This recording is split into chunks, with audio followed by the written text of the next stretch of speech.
প্রিয় নবম শ্রেণীর হিন্দু ধর্ম শিক্ষার শিক্ষার্থীরা, আশা করি তোমরা ভালো আছো। ষান্মাসিক সামষ্টিক মূল্যায়ন 2024-এর হিন্দু ধর্ম শিক্ষার প্রশ্নপত্রের সমাধান নিয়ে এসেছি।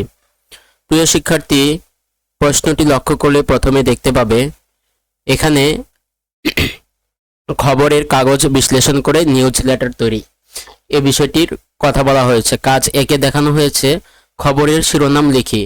এটি একটি দলগত কাজ। খবরের কাগজ পড়ে বন্ধুদের সঙ্গে আলোচনার মাধ্যমে নমুনা ছক অনুযায়ী খবরের শিরোনাম লিখে তালিকা তৈরি করো। তো গুরুত্বপূর্ণ খবরের শিরোনাম, তো এই প্রশ্নটি যেভাবে সমাধান করা হয়েছে একটু দেখে নাও। কাজ 1, খবরের শিরোনাম লিখি।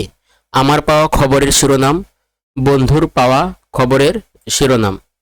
আমার পাওয়া খবরের শিরোনামগুলো হলো: বাংলাদেশে বন্যার তাণ্ডব, হাজার হাজার মানুষ বিপর্যস্ত। 2, বিশ্বকাপ ক্রিকেট 2024, বাংলাদেশের দারুণ জয়, ঢাকার রাস্তায় যানজট, দুর্ভোগ চরমে। 3, নতুন প্রযুক্তির উদ্ভাবন, বাংলাদেশের তরুণদের সাফল্য। 4, রাজনীতির অঙ্গনে উত্তেজনা, আসন্ন নির্বাচন নিয়ে বিতর্ক। এই ছিল আমার নিজের পাওয়া খবরের শিরোনাম। বন্ধুদের পাওয়া খবরের শিরোনামগুলো হলো: মাহির পাওয়া শিরোনাম, বন্যা পরিস্থিতির উন্নতি, সরকারি ত্রাণ কার্যক্রম অব্যাহত। রিয়ার পাওয়া শিরোনাম, দুর্যোগ ব্যবস্থাপনায় নতুন দৃষ্টিভঙ্গি প্রয়োজন, আধুনিক প্রযুক্তির ব্যবহার, বাংলাদেশের তরুণদের এগিয়ে চলা। 3, আবিরে পাওয়া শিরোনাম, রাজনীতিতে নতুন মুখ, তরুণ প্রজন্মের আগ্রহ, যানজট নিরসনে কার্যকর পদক্ষেপের অভাব। এগুলো ছিল আমার বন্ধুদের পাওয়া খবরের শিরোনাম। প্রিয় শিক্ষার্থী, কাজ 2, এখানে বলা হয়েছে অতীত ও বর্তমানের মিল অমিল খুঁজি। এটিও একটি দলগত কাজ। হিন্দু ধর্মীয় গ্রন্থে অতীতের জীবন ব্যবস্থা সম্পর্কে তুমি জেনেছ। আবার খবরের কাগজ পড়ে বর্তমান জীবন ব্যবস্থার একটা চিত্র তুমি পেয়েছ। ডায়াগ্রাম তৈরি করে বন্ধুদের সঙ্গে আলোচনা করে এ দুটি বিষয়ের তুলনা করো। হিন্দু ধর্মগ্রন্থে বর্ণিত অতীতের জীবন ব্যবস্থা এবং বর্তমান জীবন ব্যবস্থা সম্পর্কে তুলনামূলক আলোচনা করতে গেলে কিছু গুরুত্বপূর্ণ দিক, যেমন সামাজিক অবকাঠামো, অর্থনীতি, শিক্ষা, জীবনযাত্রার মান, প্রযুক্তি এবং পরিবেশ বিবেচনা করতে হবে। নিচে একটি ডায়াগ্রামের মাধ্যমে এ দুটি বিষয় তুলনা করা হলো। তুলনামূলক আলোচনা। সামাজিক কাঠামো। অতীতের জীবন ব্যবস্থা হিন্দু ধর্মগ্রন্থ অনুযায়ী ছিল বর্ণ ব্যবস্থা প্রধান ছিল, সেখানে গুরু শিষ্য সম্পর্ক ছিল, যৌথ পরিবার ব্যবস্থা ছিল। আর বর্তমান জীবন ব্যবস্থা, আধুনিক সমাজে বর্ণ ব্যবস্থার প্রভাব কম, শিক্ষা প্রতিষ্ঠান প্রধান, একক পরিবার ব্যবস্থা। অর্থাৎ আগে যেখানে গুরু শিষ্য সম্পর্ক ছিল, এখন সেখানে শিক্ষা প্রতিষ্ঠান প্রধান। আর যৌথ পরিবারের স্থলে এখন একক পরিবারের ব্যবস্থা। আর বর্ণ ব্যবস্থা যেখানে আগে প্রধান ছিল, এখন সেখানে আধুনিক সমাজে বর্ণ ব্যবস্থার প্রভাব কম। অর্থনীতি। অতীতের জীবন ব্যবস্থা সেটা ছিল কৃষি নির্ভর, বাণিজ্য প্রধান। আর বর্তমান জীবন ব্যবস্থা শিল্প এবং সেবা খাত প্রধান। আর এখানে গ্লোবালাইজেশনের যোগ এখন। শিক্ষা ব্যবস্থা। অতীতের জীবন ব্যবস্থা ছিল গুরুকুল ব্যবস্থা, আর ধর্মীয় ও নৈতিক শিক্ষা প্রধান ছিল। আর বর্তমান শিক্ষা ব্যবস্থা হলো স্কুল, কলেজ, বিশ্ববিদ্যালয়। আর এখন বিজ্ঞান ও প্রযুক্তি শিক্ষা প্রধান। জীবনযাত্রার মান। অতীতের জীবন ব্যবস্থা ছিল প্রাকৃতিক জীবনযাত্রা, কম প্রযুক্তির ব্যবহার। বর্তমান জীবন ব্যবস্থা উন্নত জীবনযাত্রা, প্রযুক্তির উপর নির্ভরশীল। প্রযুক্তি। অতীতের জীবন ব্যবস্থা সীমিত প্রযুক্তি ছিল, হাতের কাজ হাতে করতে হতো। বর্তমান জীবন ব্যবস্থায় উন্নত প্রযুক্তি এবং মেশিন এবং অটোমেশন পদ্ধতি রয়েছে। পরিবেশ। অতীতের জীবন ব্যবস্থা প্রকৃতি ও পরিবেশের প্রতি শ্রদ্ধা থাকতো, কম দূষণ থাকতো প্রকৃতিতে। বর্তমান জীবন ব্যবস্থায় শিল্পায়নের ফলে পরিবেশ দূষণ, পরিবেশ সচেতনতা বৃদ্ধি। মিল। পারিবারিক মূল্যবোধ। উভয় সময়ে পারিবারিক মূল্যবোধ গুরুত্বপূর্ণ, যেটা অতীতের সময় এবং বর্তমান সময় উভয় জায়গায় পারিবারিক মূল্যবোধের বিষয়টি কি গুরুত্বপূর্ণ। ধর্মীয় আচার অনুষ্ঠান। উভয় সময় ধর্মীয় আচার অনুষ্ঠান পালন করা হয়। কৃষি। উভয় সময়ই কৃষি অর্থনীতির গুরুত্বপূর্ণ অংশ। তৎকালীন সময়েও কৃষি ছিল অর্থনীতির গুরুত্বপূর্ণ অংশ, এখনও কৃষি অর্থনীতির গুরুত্বপূর্ণ অংশ। শিক্ষার গুরুত্ব, উভয় সময়েই শিক্ষার গুরুত্ব রয়েছে। অর্থাৎ এই চারটি বিষয় যেগুলো অতীতকালেও পাওয়া যায় এবং বর্তমান কালেও পাওয়া যায়। ডায়াগ্রামটি উপস্থাপন করা হলো নিচে, অর্থাৎ উপরের তথ্যগুলো দিয়ে নিচের ডায়াগ্রামটি পূরণ করা হলো। অতীতের জীবন ব্যবস্থা।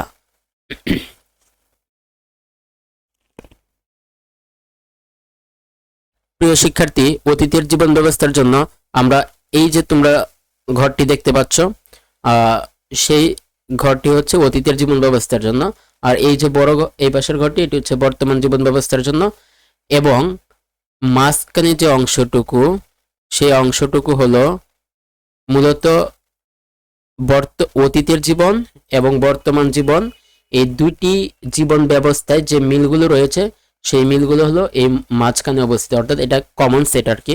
দুটি সেটের অন্তর্ভুক্ত যেটা আছে সেটা হচ্ছে কমন সেট। তাহলে খেয়াল করো, উপরে এই তত্ত্বগুলো আমি লিখে দিয়ে আসছি, সেগুলো হচ্ছে অতীতের জীবন ব্যবস্থা ছিল আধুনিক সমাজ, বর্ণ ব্যবস্থা প্রভাব ছিল, শিক্ষা প্রতিষ্ঠান প্রধান, একক পরিবার ব্যবস্থা, তারপর হচ্ছে সেখানে শিল্প এবং সেবা খাত প্রধান ছিল। আচ্ছা, একটু একটু মিস্টেক হয়েছে, সেটা হলো আধুনিক আধুনিক বর্তমান জীবন ব্যবস্থা, এই শিরোনামটা হবে, এখানে হবে বর্তমান জীবন ব্যবস্থা, আর এই জায়গাটাই হবে অতীতের জীবন ব্যবস্থা। তাহলে এটা আসবে এখানে, আর এই অতীতের জীবন ব্যবস্থা এই লেখাটা যাবে মূলত এখানে। তাহলে যদি বর্তমান জীবন ব্যবস্থা হিসেবে ধরি, তাহলে শিল্প এবং সেবা খাত, গ্লোবালাইজেশন, স্কুল কলেজ বিশ্ববিদ্যালয়, উন্নত জীবনযাত্রা, প্রযুক্তির ব্যবহার, এই সবগুলো বর্তমান জীবন ব্যবস্থা। আর অতীতের জীবন ব্যবস্থায় রয়েছে কৃষিভিত্তিক অর্থনীতি, বাণিজ্য প্রধান, বর্ণ ব্যবস্থা প্রধান, গুরু শিষ্য সম্পর্ক, যৌথ পরিবার ব্যবস্থা, গুরুকুল ব্যবস্থা ইত্যাদি ইত্যাদি। আর এখানে কমন, অর্থাৎ যে দুটি সময়েই রয়েছে সেটা পারিবারিক মূল্যবোধ, ধর্মীয় আচার, কৃষি এবং শিক্ষার গুরুত্ব। এরপরে কাজ 3 ছিল নৈতিক ও মানবিক গুণাবলীর কথা বলি। একক কাজ এটি। তোমার দৃষ্টিতে গুরুত্বপূর্ণ খবরগুলো কোনগুলো হিন্দু ধর্মের নৈতিক ও মানবিক গুণের প্রদর্শন করছে আর কোনগুলো করছে না তা ব্যাখ্যা সহ বলো। কাজ 3, নৈতিক ও মানবিক গুণাবলীর কথা বলি। যেসব খবরে নৈতিক ও মানবিক মূল্যবোধ প্রকাশিত হয়েছে। 1 নম্বর, খবরের শিরোনাম মা দুর্গার পুজোতে আদারভুক্ত পরিবারের মাঝে সমাজের একতা ও সম্প্রীতির দৃশ্য। এই খবরটি দৈনিক কলকাতা পত্রিকায় প্রকাশিত হলো যেখানে মা দুর্গার পুজো উপলক্ষে একটি পরিবারের সমস্ত সদস্য একত্রে মিলিত হয়ে পূজা করেন। এই প্রক্রিয়ার মাধ্যমে তারা একটি আদারভুক্ত ও সম্প্রীতিশীল পরিবার প্রকাশ করেন, যা হিন্দু সমাজের একটি প্রধান মানবিক গুণ প্রদর্শন করেছে। অর্থাৎ এই খবরটি হিন্দু ধর্মের মানবিক গুণ প্রদর্শন করেছে। 2 নম্বর, এখানে গুরুদেব রবীন্দ্রনাথ ঠাকুরের জন্মশতবার্ষিকীতে দানের সম্মান দেওয়া। তাহলে পত্রিকায় প্রকাশিত হলো যে গুরুদেব রবীন্দ্রনাথ ঠাকুরের জন্মশতবার্ষিকীতে কিছু অনুষ্ঠানে তার লেখা ও সাহিত্যের উপর আদর ও শ্রদ্ধার প্রকাশ দেওয়া হয়েছে। এই অনুষ্ঠানের মাধ্যমে তার মহান যোগাযোগ ও মানবিক প্রেরণার মাধ্যমে হিন্দু সমাজের একটি নৈতিক মূল্য প্রকাশিত হয়েছে। সরস্বতী পুজো উপলক্ষে বিদ্যালয়ের সম্প্রীতির দৃশ্য। বাংলাদেশ প্রতিদিন পত্রিকায় প্রকাশিত হলো যে একটি বিদ্যালয়ে সরস্বতী পুজোর উপলক্ষে শিক্ষার্থীদের মধ্যে সম্প্রীতি ও আদরের পরিবেশ তৈরি করা হয়েছে। এই অনুষ্ঠানের মাধ্যমে বিদ্যার্থীদের নৈতিক শিক্ষা এবং সম্প্রীতির মূল্য প্রকাশিত হয়েছে, যা হিন্দু ধর্মের ধর্ম মূল্যবোধের একটি প্রতীক। 4, ধর্মশাস্ত্র বিষয়ক অনুষ্ঠানে সহায়তার প্রকাশ। আজকের আন্দোলন পত্রিকায় প্রকাশিত হলো যে একটি সম্প্রদায়ের সদস্যরা একটি ধর্মশাস্ত্র বিষয়ক অনুষ্ঠানে সহায়তা প্রদান করেছেন। এই অনুষ্ঠানের মাধ্যমে তারা ধর্মশাস্ত্রের মূল নৈতিক উপদেশ ও সাহায্যের মাধ্যমে সম্প্রদায়ের একটি মানবিক মূল্য প্রদর্শিত করেছেন। অর্থাৎ উপরে যে 4টি খবরের শিরোনাম আমরা পড়লাম এবং সেই প্রত্যেকটা খবর হিন্দু ধর্মের নৈতিক ও মানবিক গুণাবলীর কথা প্রকাশিত করেছে। যেসব খবরে নৈতিক ও মানবিক মূল্যবোধ প্রকাশিত হয়নি। ধর্মতলাবাজির ঘটনা।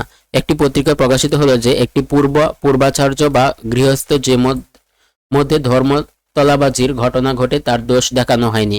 এই ঘটনার মাধ্যমে হিন্দু ধর্মের সম্প্রদায়ের কিছু লোকের অন্যান্য মানবিক ও নৈতিক মূল্যের বিরুদ্ধে কর্ম করা হয়েছে, অর্থাৎ এটি হিন্দু ধর্মের মানবিক মূল্যবোধকে প্রকাশিত করেনি। 2, অসংগঠিত পুজো অনুষ্ঠানে বিদ্যালয়ের শিক্ষার্থীরা প্রশিক্ষণ।